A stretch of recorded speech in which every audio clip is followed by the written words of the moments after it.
ഇന്ന് ലോണുമായി ബന്ധപ്പെട്ട് ഒത്തിരി പേർക്ക് നിരവധി സംശയങ്ങളും ആശങ്കകളുമുണ്ട്.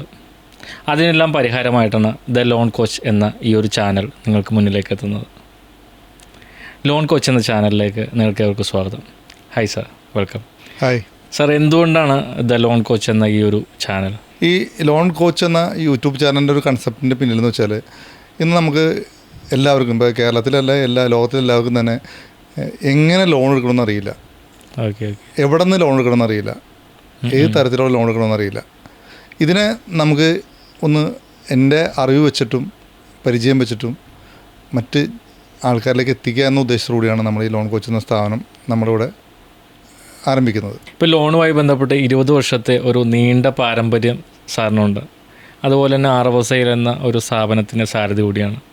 എന്തൊക്കെയാണ് RFSI ചെയ്യുന്ന സേവനങ്ങൾ? ഞങ്ങൾ പൊതുവായിട്ടും ബാങ്ക് ലോണാണ്. ഞങ്ങളുടെ ക്ലയൻസുകളുണ്ട് ധാരാളം. നമ്മുടെ ചെറുതും വലുതുമായിട്ടുള്ള ഒരുപാട് ക്ലയൻസ് ഉണ്ട്.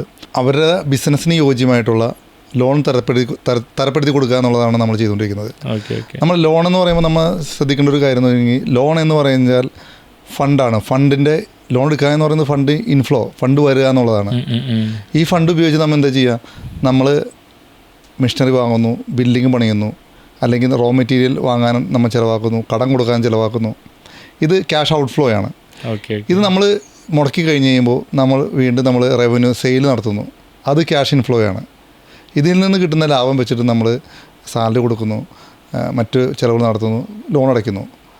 അപ്പോൾ നമ്മളുടെ വരുമാനത്തിൽ നിന്ന് നമുക്ക് എങ്ങനെ ലോൺ അടയ്ക്കാം, അതിൻ്റെ പീരീഡ് എന്തായിരിക്കണം എന്നുള്ളതൊക്കെ നമ്മുടെ വരുമാനം നിശ്ചയിച്ച് നമുക്ക് പറയാൻ പറ്റും. അപ്പോൾ ഒരു വ്യക്തി ലോൺ എടുക്കാൻ ചെല്ലുമ്പോൾ എങ്ങനെയെങ്കിലും കുറച്ച് ലോൺ എടുക്കാമെന്നാണ് വിചാരിച്ചിട്ടാണ് ചെല്ലുന്നത്. അതായത് ലോൺ എടുക്കുന്നു, മാനേജർ അവൻ്റെ സെക്യൂരിറ്റി നോക്കിയിട്ട് അവൻ ചോദിക്കുന്നത് 4 കോടി ആയിരിക്കാം. സെക്യൂരിറ്റി കുറവാണെന്നുള്ള കാരണത്താൽ മാനേജർ 2 കോടി കൊടുക്കുള്ളൂ. അപ്പോൾ എന്താ സംഭവിക്കുക? അവൻ്റെ ബിസിനസ് ഒന്നിൽ തകർന്നു പോകും, അല്ലെങ്കിൽ അവൻ ഞെങ്ങി ജീവിക്കും. ഒരിക്കലും വിജയിക്കാൻ പറ്റില്ല. നമ്മൾ ഇവിടെ കേരളത്തിലുള്ള എല്ലാ ജനങ്ങൾക്കും പറ്റുന്ന ഒരു അബദ്ധമാണ്. ഇപ്പോൾ ഒരു ലോൺ എടുക്കാനായിട്ട് ചെല്ലുമ്പോൾ സ്വാഭാവികമായിട്ടും പല ബാങ്കുകളും ചോദിക്കുന്ന കാര്യമുണ്ട്, സെക്യൂരിറ്റി എന്താണെന്നുള്ളത്. നമുക്ക് ഇതൊന്നുമില്ലാതെ പകുതി സെക്യൂരിറ്റി വെച്ചിട്ടോ, അല്ലെങ്കിൽ സെക്യൂരിറ്റി ഇല്ലാതെയോ, അല്ലെങ്കിൽ ഒരു മിനിമം ലെവലിലുള്ള സെക്യൂരിറ്റി വെച്ചിട്ടോ നമുക്ക് ലോൺ അവൈലബിൾ ആണ്.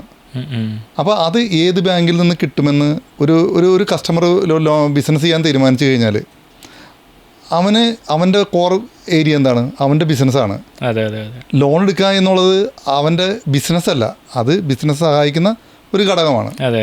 അപ്പോൾ അത് എവിടെ നിന്നാണ് ഈ ലോൺ കിട്ടുക? അവൻ്റെ ബിസിനസ്സിന്. ഇപ്പോൾ ഉദാഹരണത്തിന് ഞാൻ പറയാം, ഒരു ഹോട്ടൽ ഇൻഡസ്ട്രി എന്ന് വിചാരിക്കാം. ഒരു ഹോട്ടൽ പണിയണം, അല്ലെങ്കിൽ ഒരു ഹോട്ടൽ റിനോവേറ്റ് ചെയ്യണം, അല്ലെങ്കിൽ ഒരു ഹോട്ടൽ പർച്ചേസ് ചെയ്യണം.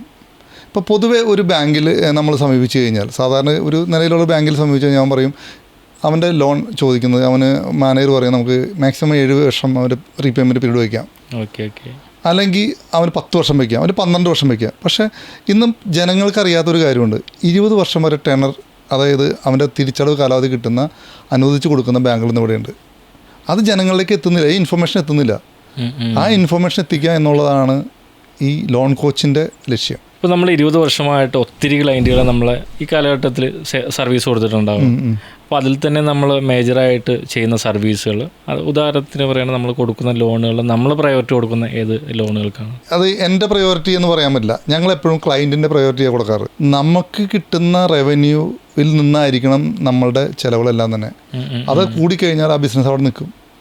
അപ്പോൾ അവൻ്റെ റവന്യൂ എന്താണെന്ന് അനുസരിച്ചിട്ട് ലോണിൻ്റെ കാലാവധി ഫിക്സ് ചെയ്യണം.